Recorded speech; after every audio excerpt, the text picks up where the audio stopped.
Well, sorry. Whether you're here in person, and well done for being here, or whether you're at home, we're very pleased that you've joined us for what is the first of our autumn talks. It's all a little bit novel because we're here in person in a venue that we've never used before, and some of you are at home, so we're getting our heads around it, and you'll forgive us if we're a little bit rusty. I actually want to say a word of thanks to some of my colleagues, to Debbie in particular, who's managing the IT, which has proved quite a challenge, along with help from Joab, who is in the Netherlands at the moment. Hello, Joab. And I also want to thank David in particular for helping to run the booking system. So we're getting back into the swing of it after an absence because of COVID. Anyway, it's also my pleasure to welcome our guests this evening, who are Deborah Cohen and Ingrid Selman behind me. Ingrid is very involved with the Willesden project, but she isn't going to be speaking this evening, but she has promised to be back up if anything happens to Deborah. But Deborah is going to be speaking to you. They're both very knowledgeable about the Willesden Jewish Cemetery because they trained as tour guides there, and then when COVID struck, they took on the initiative of putting their talks on Zoom, as we're doing today. And so that's what they've been doing during COVID. And like us, they are now getting back into in-person talks. And this is Deborah's first in-person talk since COVID. So we're all very excited and feeling a bit tremulous. I've been asked to give you a couple of bits of housekeeping, people who are here in the room, and those are that toilets are downstairs, and should we need to evacuate, we follow Debbie, who will lead the way to the fire exits. And then finally, just to say that at the end, Deborah will, I know, be keen to take your questions, but we'll find a way of managing that at the end. So it's now my great pleasure to hand over to Deborah Cohen.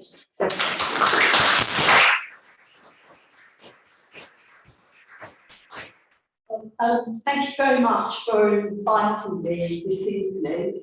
I'm only standing here at the very beginning, and then I'm going to move back and use my clicker to go through the slides that I'm going to show you. I live not that far from the cemetery, and I became a tour guide in 2019. And the significance of that time was that United Synagogue, who owned the cemetery, had secured a heritage grant from the lottery, from the National Lottery, who at the time were very keen to preserve all things Victorian. And that's one of the things that I'll be following in my talk about the cemetery. My talk is in two halves. First of all, I'm going to show you some pictures of the actual cemetery as if we were there and I was doing an actual tour. And then I'm going to talk about a selection of people in the cemetery. So I'm now going to move back. The logistics are tricky, otherwise I'm not talking to you properly if I'm standing in the middle. So my first slide, this is a drone photograph of the actual cemetery, and you can see here, I'm not doing this very well, in the centre, there are some buildings. Those are the funereal buildings, and I've got some close-up photographs of them. Down at the bottom of the slide is the entrance. Behind the funereal buildings is the avenue of trees. So the coffin would go in through the buildings and then out through the avenue of trees. You're looking at 12 acres of land, which were bought in 1873. But initially, only 5 acres were used, and that was the area in the middle of the cemetery. And then there were 2 subsequent extensions. What that means is if you wander around the cemetery, it's the middle that is very Victorian and is older, and the newer graves are around the edge. Having said that, there's quite a mixture, and it's quite, certainly when I first became a tour guide, I found finding my way around the cemetery exceedingly difficult.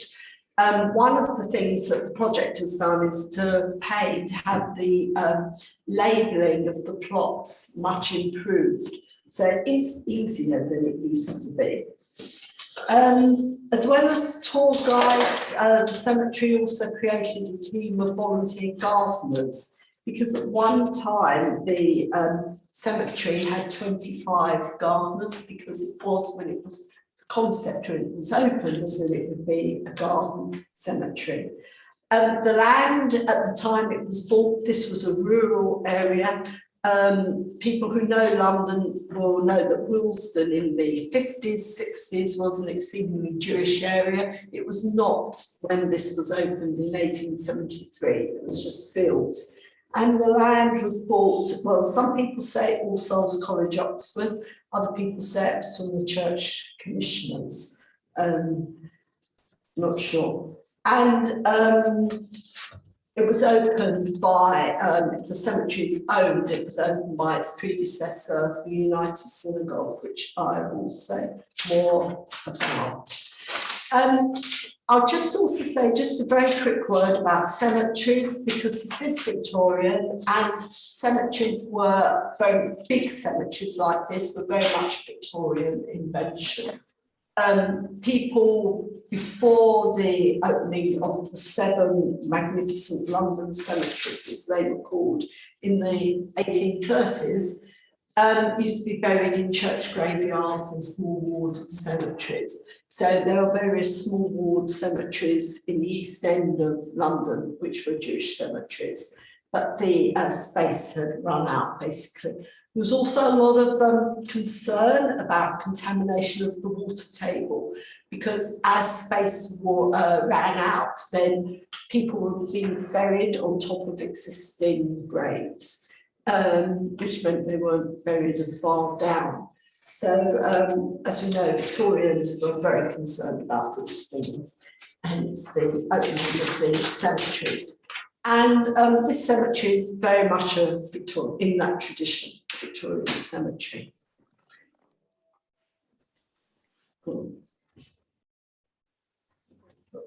This is not working. Do you want me to go to the next one? Next slide, yes. Okay, just say next and I will.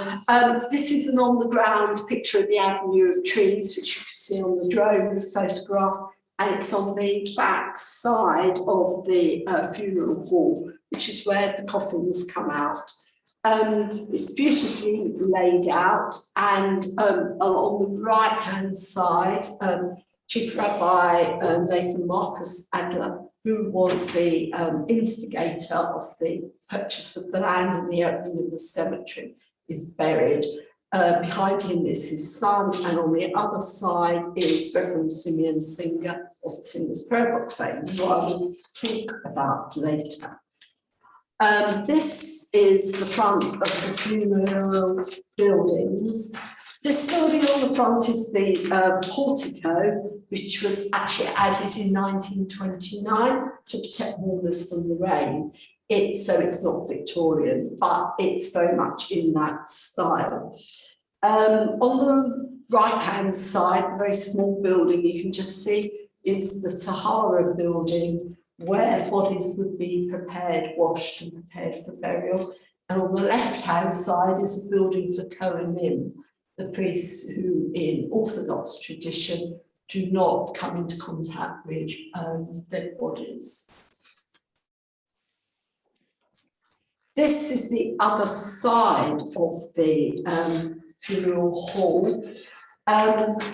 Some people say it looks like a Methodist hall, but probably it's a feature of the designs of that time.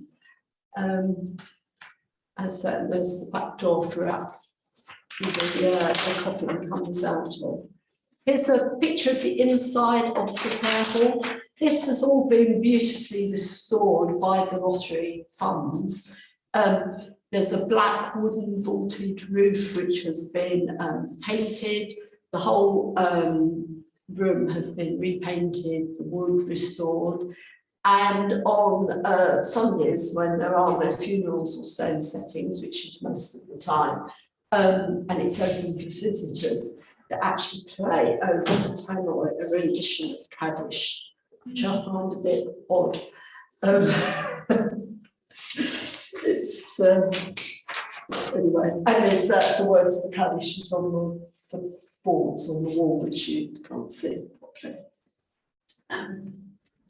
Okay, so taking you actually into a part of the cemetery, one of the parts, the grave at the very front, which I'm going to talk about, is the grave of Samuel Moses, the very first person to be buried in Willesden Jewish Cemetery in 1873. And here are just some pictures of some of the graves. And the picture on the left, you can see an Egyptian style obelisk, and you could, that sign is in the way, but the column behind it has is slants at the top, can we move that? No. Diagonally, and that represents a life cut short. And then you've got decorative kind of urns on top of graves. These are traditional Victorian motifs. So if you wander around Kensal Green Cemetery, which is quite near Willesden, which is one of the Victorian great cemeteries opened in 1832, you'll see exactly the same styles of monuments. This is nothing Jewish about it. And the structure you see at the back, the temple-like structure, which is probably the grandest one in the whole cemetery, belongs to the Samuel family, H. Samuel family, as in the jewellers. And I'll say a little bit more about them later. There are two lots of Samuels, well, that I know of, there's probably more families within Willesden Jewish Cemetery, but that's the jewellers one.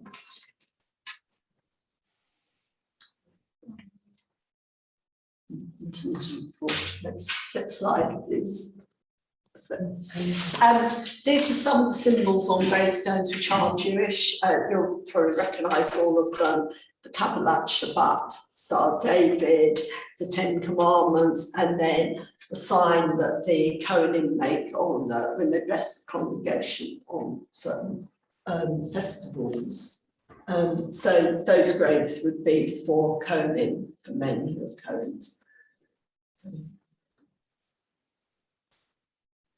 And this cemetery has the distinction of being the first Jewish cemetery that had a Commonwealth War Graves Commission monument in it. It was designed by the Commission's senior architect, Ralph Holiday, and the inscription says, "This memorial honours those of the Jewish faith who fell while serving in the forces of the Commonwealth in 2 world wars. Their names live forevermore." There are quite a number, and you can see a picture, just a small picture at the back there. Just trying to click on. Of Second World War graves that are in the cemetery. It's assiduously maintained and looked after, actually. I remember when I first became a tour guide, it felt like every time I went to the cemetery, there was a van there which has on a Commonwealth War Graves Commission. They were always doing something in the cemetery. There's a couple of the volunteers have started a big research project to find out more about people, not just the people who are buried in the cemetery, the soldiers, but also on a number of graves. There are tokens at the foot, which are memorials to nearly always sons who died during the First World War, whose bodies were not repatriated. Just to find out more about them. And inside the portico area are some memorial boards. These list the Jewish people who died not just in the First World War and the Second World War. 60,000 Jewish people fought in the Second World War, but also the top ones are the boards remembering Jews who died in the Boer War.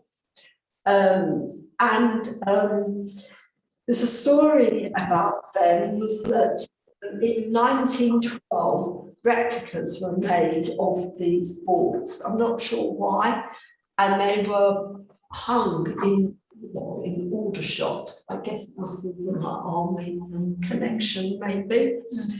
And this was lucky because the originals were actually hanging in Central Synagogue, Great Portland Street Synagogue in the West End. And that synagogue grounds been lost. But after the war, the replicas were sent to Willesden Jewish Cemetery. And that information comes from the Imperial War Museum records. This has all been restored. It didn't look like this 2 years ago. Sorry, my final slide just on, sorry Debbie, another one, next slide. So Debbie, can you do the next slide, please? Right.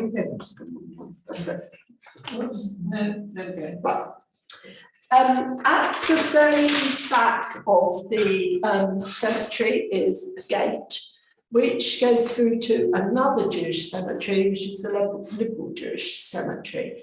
And this was opened in 1914. And the gate is open on Sundays, so you can go through if you want to. It's at the very, very end of the cemeteries. It's quite a long way back. I just thought that I would show that. That cemetery is much smaller, it's 4 acres. But there are some famous people in there as well as the Jews in Willesden Jewish Cemetery, which we're going to hear about.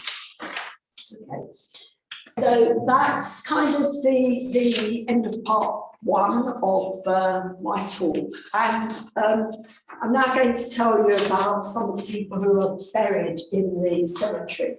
It's an incredibly difficult choice to make, who to talk to when you come out and see people. And because you want to kind of get a good sample of the range of people who are buried in there. So I've kind of got a mixture of people, and I've very, very loosely tried to think through the sense of Jewish emancipation, which was going on in the 19th century into the 20th century for Jews within this country, very loosely as far as one can. So, and the other thing I think I'd just like to say is that while, you know, all of us in the cemetery project focus very much on famous people within the cemetery, of the 29,000 people who are buried there, there is a huge number of people, of just ordinary people who live their lives, who are buried in the cemetery, not to give a distorted picture of who's in the cemetery. So, if I So I wanted just to talk about the very first person who was buried in the cemetery, Samuel Moses. He was a wool trader and he used to trade with Tasmania, and he is credited with being one of the founders of the synagogue in Hobart. I'm always amazed at how many people have actually been to Hobart on the tours that I do. I've never heard of Hobart, let alone know it's the capital of Tasmania. So I now know lots and lots of things about Hobart from people who've been on cruises and stuff. But one of the interesting things is I took my my retired rabbi on a tour, Rodney Mariner, and I was just saying that one of the people on the cruises told me there was a convict's bench in Hobart Synagogue. And Rodney said to me, oh yes, half the people who were deported were Jewish. I think he was tongue in cheek. However, there was one particular Jew who was deported to Hobart, Itzi Solomon. And I'll talk about him in a moment for later on. Samuel Moses came back to England and he died in England, and that's how he comes to be buried in Willesden Jewish Cemetery. The story goes that the cemetery actually wasn't yet open for business, and the land hadn't been consecrated when he died. And so they had to quickly get Chief Rabbi Nathan Marcus Adler to come out and consecrate the bit of land around his grave so that he could be buried that afternoon, because as you know, Jews need to be buried as soon as possible after they've died. And the second person I'm just going to talk about is Rosalind Franklin, because her grave is the most visited grave in the whole cemetery. She is an attraction that brings in loads of tourists, well, when we had tourism, especially from the Far East and from China. She's in a number of tour guides of unusual things to do in London. And quite rightly so, really, because her achievements were quite awesome in a very short life, as you can see. She was the second of 5 children, and she was the only one who was a scientist. She went to Cambridge University, and after graduating from Cambridge and after the war, she moved to Paris for a while, where she learnt all about X-ray crystallography. And she returned to London and took a job at King's College. King's College was quite a tough place for women scientists to work in her time there. And she worked on DNA. And it was while she was there, she took a photograph of the structure of DNA, showing that it was in fact a double helix, which is the picture there. That was the picture that was immortalised in a play called Photograph 51, which you may have heard about, which was in London, I think in 2016. And anyway, she stayed at King's College for a couple of years. She wrote that it was the happiest time of her life. And she didn't really think anything much more about the photograph. However, there are different accounts of what happened, but the photograph ended up with one of her colleagues, Maurice Wilkins, and he took it without any discussion with her and showed it to his 2 colleagues who he was working with, Crick and Watson, who was working on DNA. They immediately saw the significance of this photograph and this discovery of the shape of DNA, and they used this to further their research. And in the meantime, Rosalind Franklin moved on to Birkbeck, where she carried out some pioneering work on viruses, which of course is very apposite right now. including identifying the 3D structure of a virus, and also she was working at the time of her death on the structure of the polio virus. She died at the age of 37 from ovarian cancer, which some people think was because of her exposure to radiation in her earlier work on X-ray crystallography. But nobody knows, that's speculative. However, in 1862, the Nobel Prize was awarded to Francis Crick, James Watson, and Maurice Wilkins for their discoveries concerning the molecular structure of DNA. And when they accept, and she could not have shared the Nobel Prize because you cannot be awarded a Nobel Prize posthumously.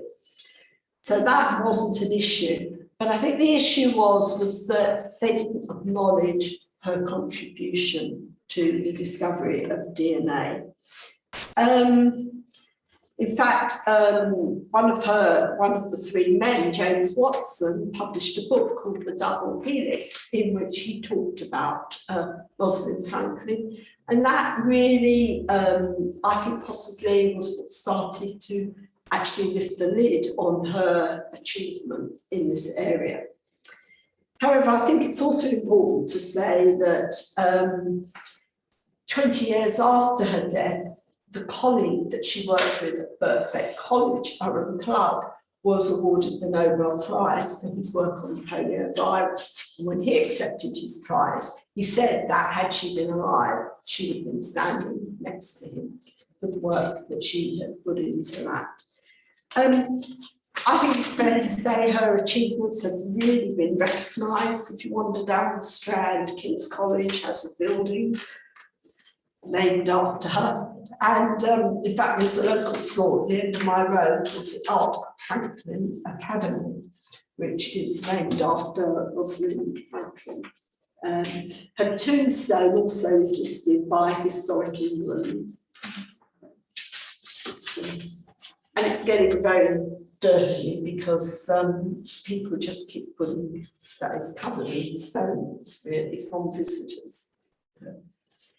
Okay. So I'll move on now to the founder of the cemetery, Chief Rabbi Nathan Adler. He really was left a great legacy to British Jewry in that he not only was responsible for the cemetery, he was also the founder of United Synagogue through encouraging the four big synagogues to amalgamate. And he also established Jews College because he felt that the standard of education as a body in the UK was not good enough. Well, what's interesting about him, which following this theme of emancipation, is that he was very keen that Jews should kind of integrate into society. So he wanted his ministers to wear canticles like church ministers do.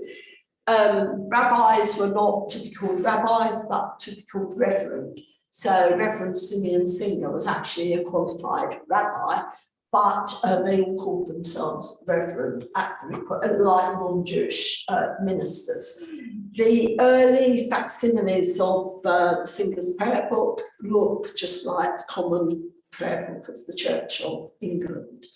So to keep distinctive, but on the other hand, not to be too different. So a kind of Minhag Anglia, you could say.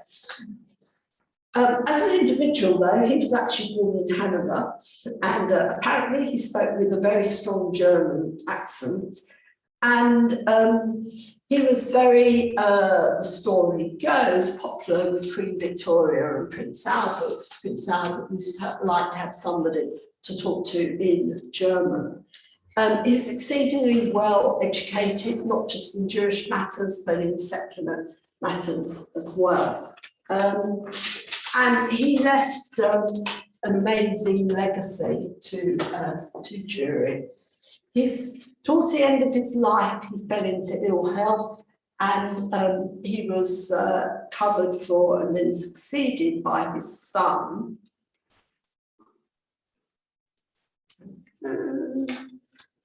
Chief Rabbi Herman Adler, and his grave is just behind his father's. He was also born in Hanover, also exceedingly well educated.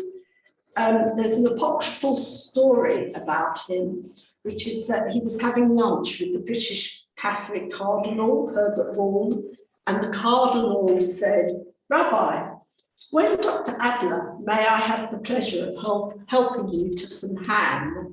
And Adler replied, "At your wedding, Your Eminence." So that he was clearly a very quick-witted man.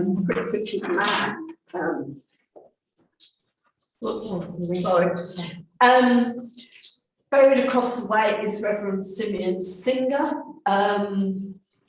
who produced the Singer's Prayer Book. I was recently in an Orthodox shul and I was looking at a prayer book, and it's incredible how many editions this book has gone through. Apparently it's one of the best-selling books of all time after the Bible. So that's some legacy. Okay, so Sir Lionel de Rothschild. So there are over 23 Rothschilds buried in Willesden Jewish Cemetery. You can see one of the family plots at the bottom picture. Sir Lionel Rothschild was the first Jewish MP, which is why there's a picture in the House of Commons. And the man at the bottom right is Benjamin Disraeli. So Lionel de Rothschild was elected in 1847, but he didn't actually take his seat until 1858 because of the Christian oath that he would have to have taken.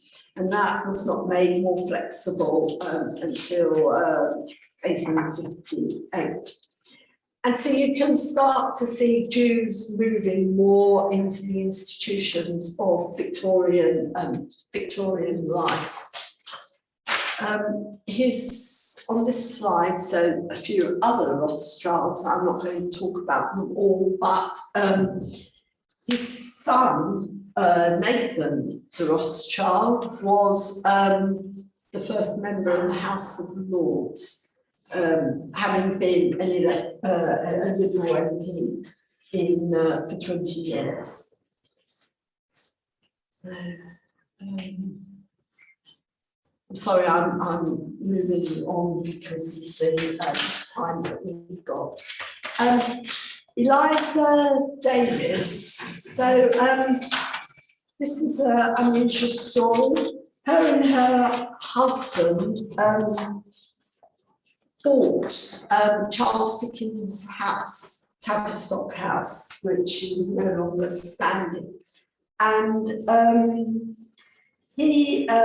during the negotiations for the sale of this house, Dickens wrote to a friend, "The purchaser of Tavistock will be a Jew moneylender."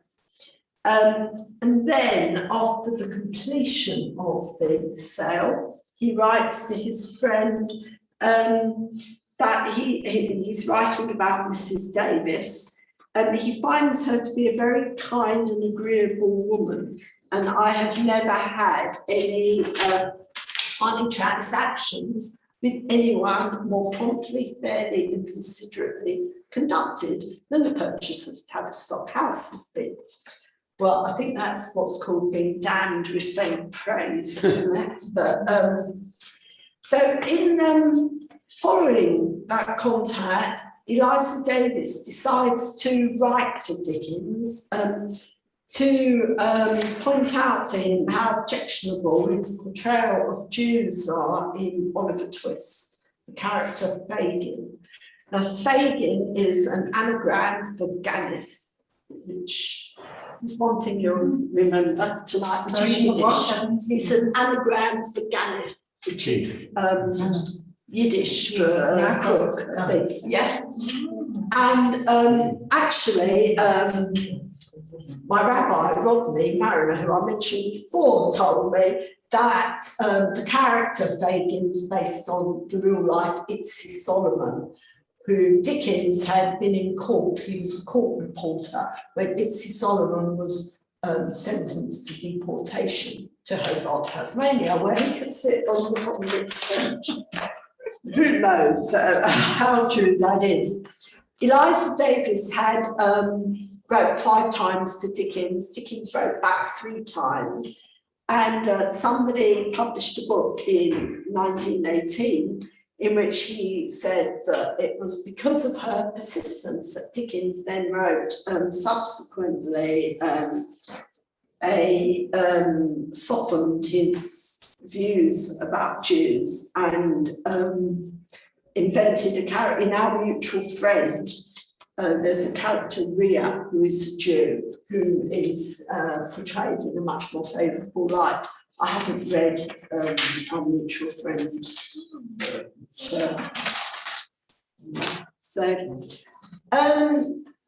A sign perhaps of self-confidence to be able to say that, hey, you know, we're not crooks, Jews, we're respectable people living our lives.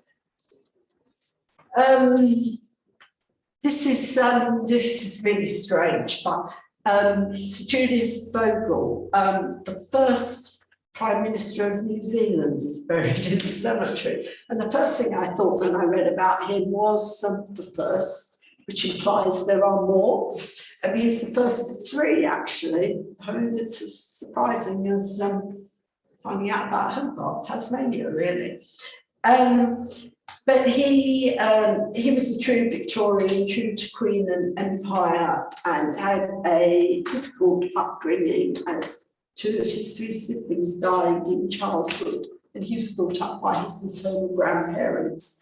And he set out to find fame and fortune to Australia in 1852. In 1816, Australia was in a terrible recession. So he decided to move on to New Zealand, where he went to Dunedin and entered politics. He married there his neighbour, Mary Clayton, and had 4 children. And he actually became Prime Minister from 1873 to 1875, and he was knighted in 1875. He came back to England in 1887 with his wife, and he retired to East Moseley in Surrey and rarely left the village, being in increasing ill health. And then when he died, he was buried in Willesden Jewish Cemetery. Apparently, I'm told, I have never been there is a big statue to him on the common in East Moseley. Anybody ever been there? It's their most famous resident. The Encyclopedia of New Zealand says Vogel never really became a New Zealander, although he said he lived the best years of his life in New Zealand.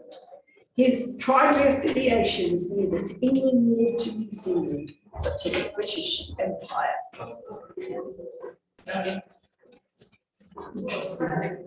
The other thing that I often think on tours is that I think it's outrageous that the New Zealand embassy or consulate don't spend any money on restoring the grave. And I keep thinking now for the moment I might write to them about this. That's a picture of the consul at the grave. So that's the New Zealand flag, the stars.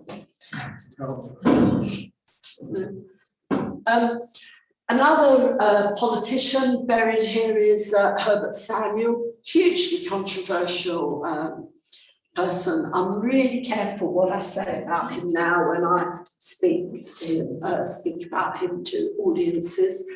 He's first governor of British Mandate Palestine.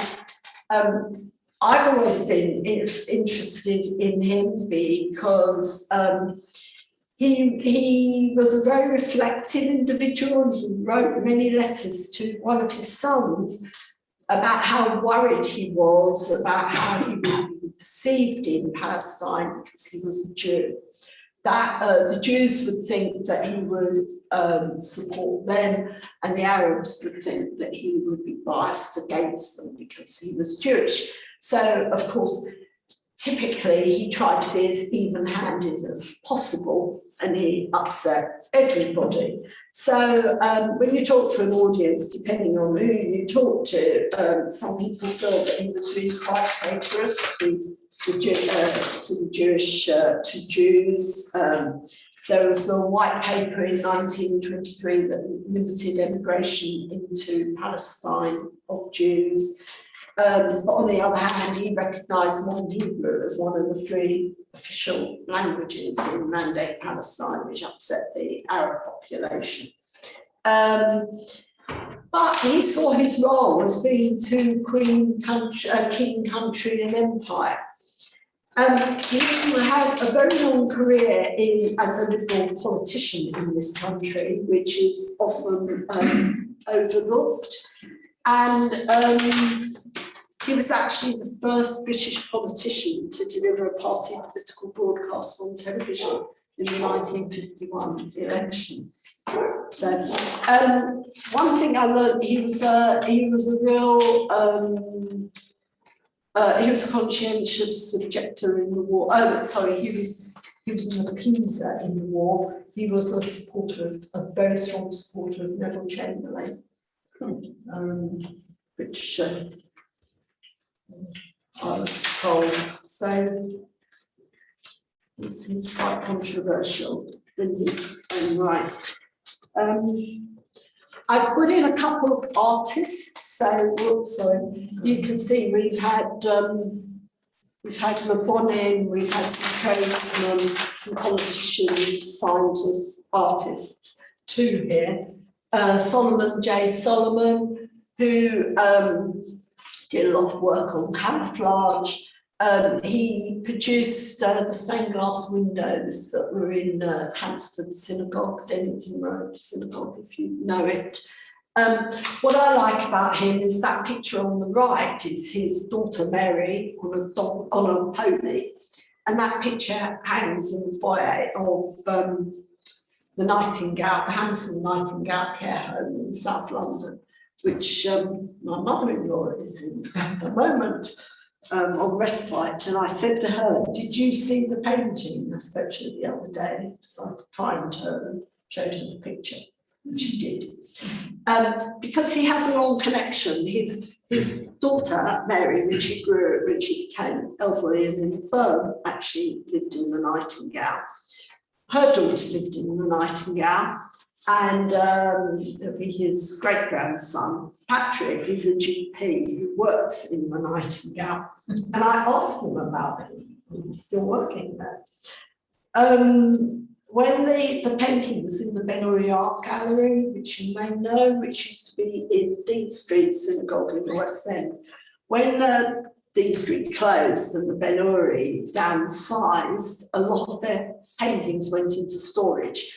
And then their trustees decided that actually that was a bit silly and that they would lend them out, kind of permanent loan, to places where there was a connection. And so they lent this picture to the care home, which is rather a nice thing to do. Mark Gertler on this side. Many people may know the painting, The Merry-Go-Round. His grave is right up by the gate that I showed you at the very back of the cemetery. And he was a conscientious objector, and I think that book is on the front cover of many school history textbooks. And it's an amazing picture. It's in the Tate. You can see the horror in the eyes of the adults who are on that merry-go-round. But it's only one of many paintings, but I think it's very, very famous. He suffered from depression, and I think, and in the end, he took his own life. I wonder if it's no coincidence that it was in 1939, as the Second World War was breaking out. That was just too much.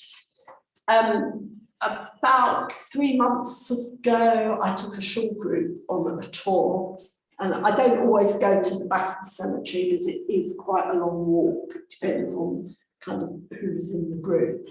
And somebody in the group said, God, that grave's in such bad state of disrepair. And they paid to have it restored. So here's a picture of it restored, which was quite amazing, actually, that should happen.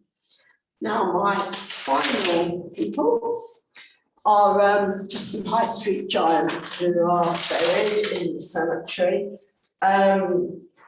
So there's H. Samuel, the lady whose family had the big temple-like structure. Most people don't realise that the H in H. Samuel stands for Harriet. And she founded a long line of jewellers until it was sold. Kurt Geiger was actually born in Vienna and was well advanced in his studies at medical school when the Nazis invaded, and he left Vienna with his wife to move to Australia. He was never able to resume his studies, and instead his first shops were actually handbag shops, and then he diversified into shoes. He sold up in the 60s and came to England, where he started all over again. There is no connection anymore with his family, and it's quite interesting that I know that various people have tried to get some more information about him from the business Kurt Geiger, but nobody seems to have any information about him. And then the final person is Jack Cohen of Tesco's, who is the ultimate rags to riches story of the lad from the East End who founded Tesco's. Tesco stands for T.E. Stockwell, who's his tea supplier, and then the Co is from Cohen, which not many people know. The statistics for the growth of Tesco's are quite awesome, really. And it's by the mid-90s, it was the largest retailer in the UK. But they also had they're the first store to have self-service. They were the first store to have a loyalty card, which was the old green shield stamps, if anybody remembers them. And the first supermarket to stay open through the night, 24-hour opening.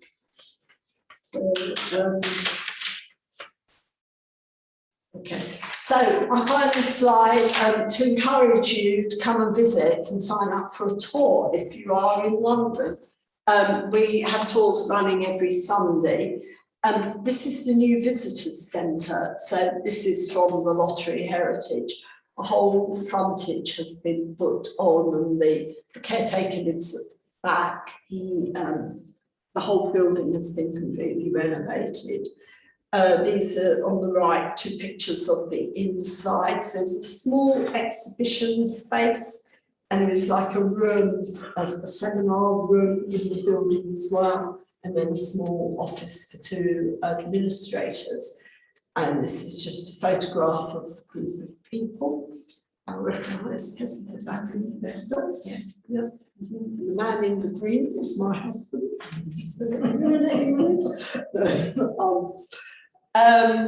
So Hester, the lady in the white, was the mover and shaker, founder of the project, Hester Abrams, who had the idea and saw it through to fruition to put in the lottery grant. We have a website, so you can sign up for our newsletter.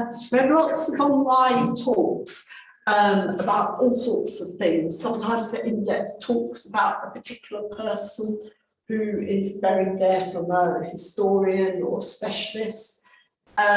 Sometimes they're themed talks. There was one on famous women in the cemetery. There was another one about musicians in the cemetery, which I haven't touched on, but there's some famous band leaders who are buried in the cemetery. And we were talking at dinner, there's also the owners of the Green Park Hotel in Bournemouth and the Cumberland Hotel, if anybody ever used to go to Bournemouth, are buried in the cemetery. So lots of material. So please do sign up. And I'm happy to take any questions. Thank you very, very much, Deborah. I'm sure there are questions. And I think if you're at home on Zoom, yes, you can either put your hand up or put your question in the chat.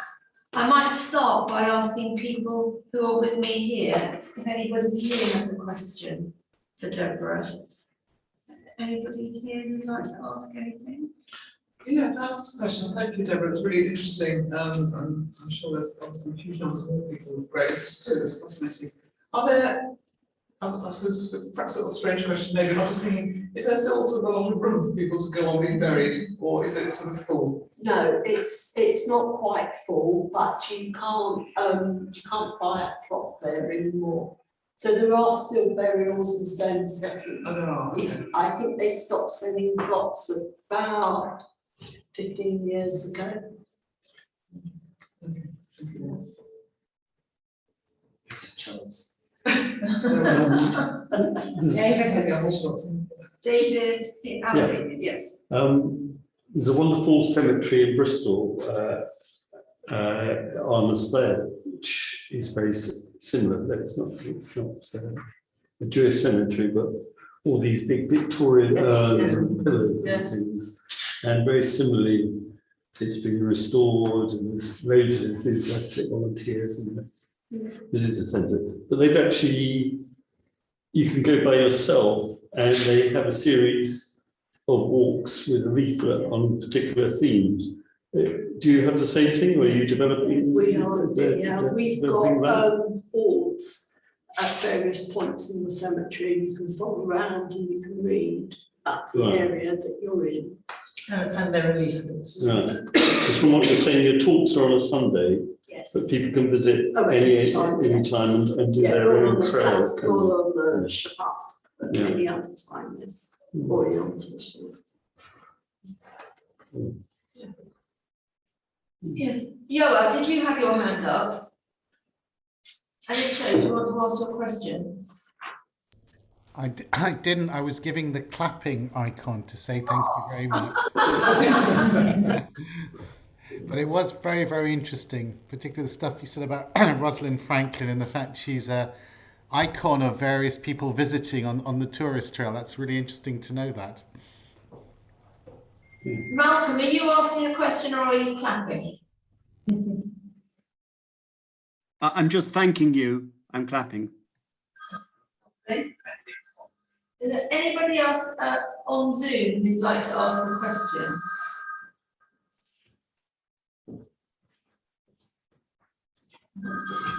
I've got a question, Deborah. It's not a very cheerful subject, but I just wonder whether the cemetery has ever been the sort of subject of any sort of attack or anti-Semitism. Has it been safe, or has it had any incidents? Not that I am aware of. Good. It's quite tucked away, and I don't know whether they've ever been buildings on the walls outside, but I'm not aware of anything. No. Well, that's good. I'm glad to hear that. And you said that you have these tours on a Sunday. Are they generally Jewish audiences, or do they vary? No, they vary actually. And before COVID, when we started, most of the tours I did were non-Jewish people, and I did a couple of tours from students of tourism, actually, were brought on tours, and none of them was Jewish.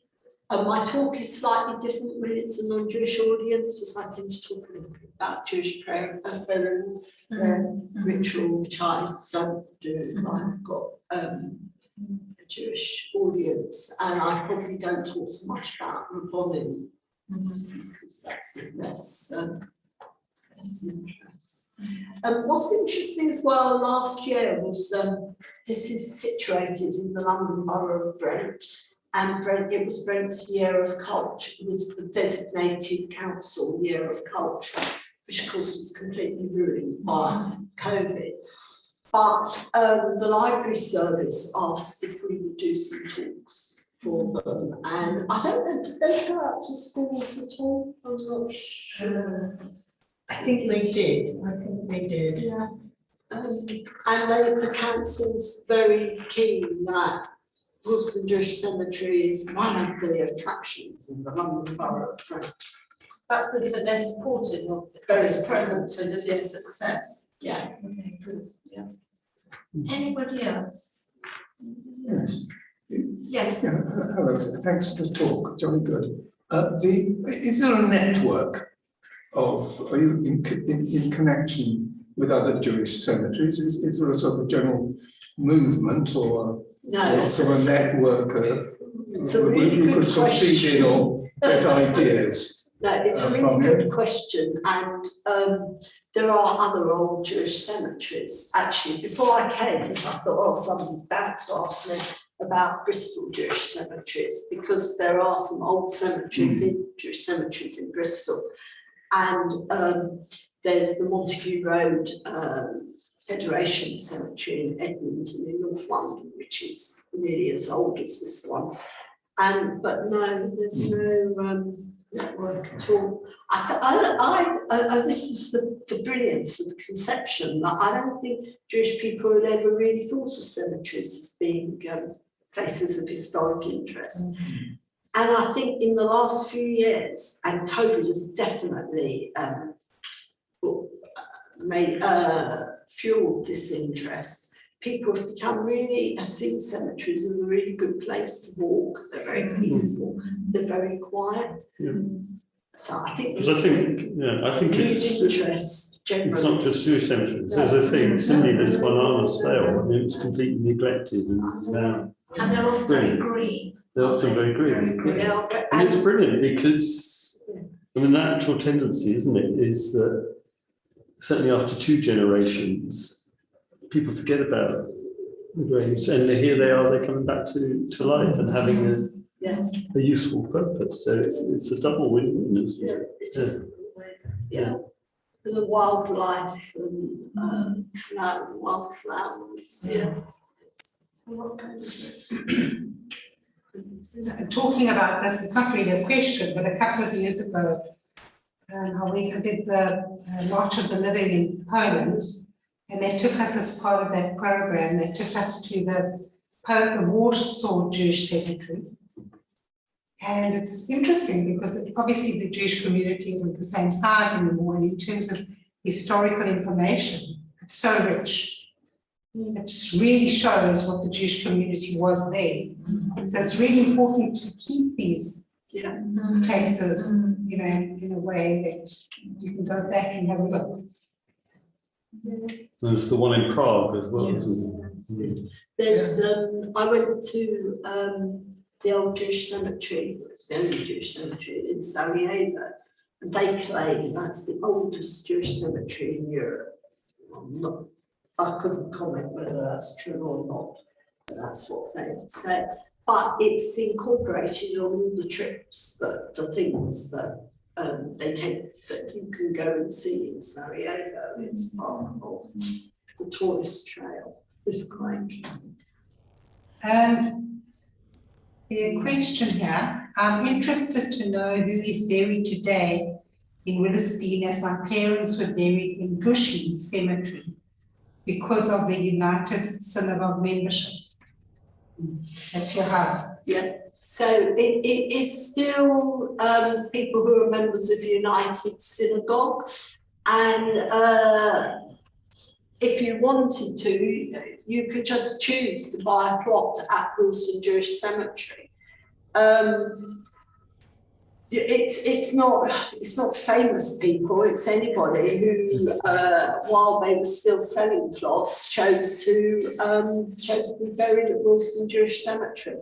My guess would be that it's people whose parents or grandparents who have a connection to the cemetery.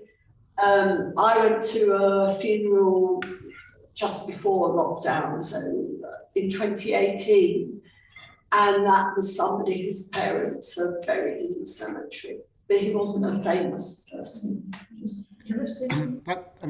That's really interesting, because we were never sort of given any choice. And they did live in North London, so maybe it was a geographical thing, but they were, in Whetstone near Barnet, so you could have gone to Willesden as opposed to Bushy, but we were just told that's where they were going to go. Can I say something? I'm Deborah's colleague. We've worked together over the past year doing these online talks. But Bushy was actually opened or consecrated in 1947. So between 1873, when Willesden was opened, and 1947, if you were a member of the United Synagogue, Willesden was where you got buried. Right. But after Bushy was opened, that became the cemetery of the current cemetery, if you like. And whereas certain areas of Willesden were opened from time to time, mainly it's people with previous plots. So thinking of my family, I have my husband there and all my family, my parents, my grandparents, my husband's parents are there because they chose to buy when certain areas were opened, which was contemporaneous with the Bushy Cemetery at the time. So we're talking sort of 1970 onwards. Occasionally, certain swathes of land were opened in Willesden. But as Deborah said, now, in actual fact, if you haven't got a plot there previously purchased, then no, you are no longer buried at Willesden. Yeah, that makes sense. Thank you very much. Too late, Johan. Yeah, it's too late. So I do have a question. It's a liberal Orthodox question. So when you could buy a plot, how did they decide, if you were allowed to be on the Orthodox side or on the liberal side? Oh, no. Because you can be halachically Jewish, but a member of a liberal yeah.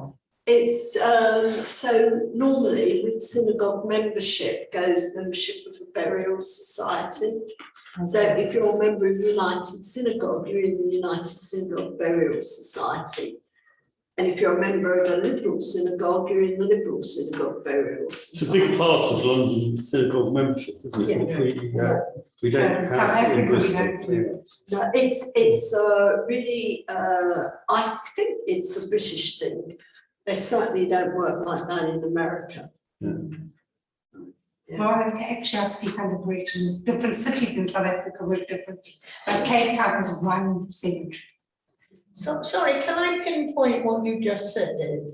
Yeah. You just said it doesn't work like that in Bristol. So if you're a member of the Bristol United Synagogue, you don't get automatic right to be buried in the United Synagogue. It's Park Road. There's an Orthodox synagogue. It's not part of the United Synagogue. And there's a liberal synagogue, but neither of them have a burial society. They do have. There is a Jewish area in the council cemetery at South Bristol, isn't there?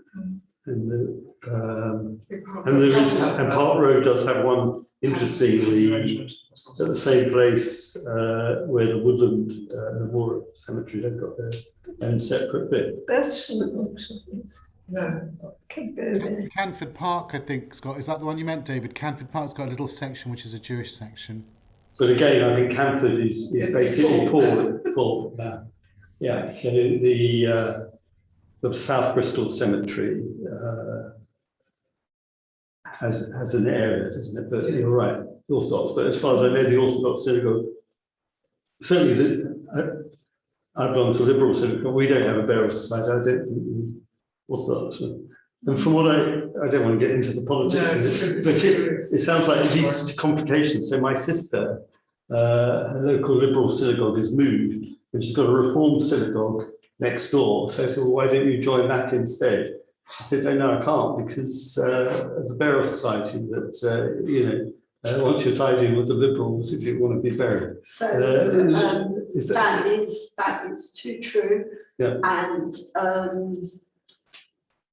it gets very political. Some would say that that's one that, who is it, competition and mergers and authority, competition. whatever the competition, because it's a tied arrangement, isn't it? So for years and years, the fact you can't passport your membership of a burial society to a different burial society, that's the issue. It's like it used to be with pensions, isn't it? It's exactly the same thing. Just in case you can't see the text, there's a thank you from Annette, Deborah. Lovely. Well, I think probably we finished our questions, so it's probably time to close. Just before we do, I'd like everyone to join with me in thanking Deborah and Ingrid, who've come all the way from London today, for sharing this fascinating subject with us. And as you said, Deborah, showing us what a prominent role so many Jewish people took in British society over the years. It's been really fascinating. Thank you very much.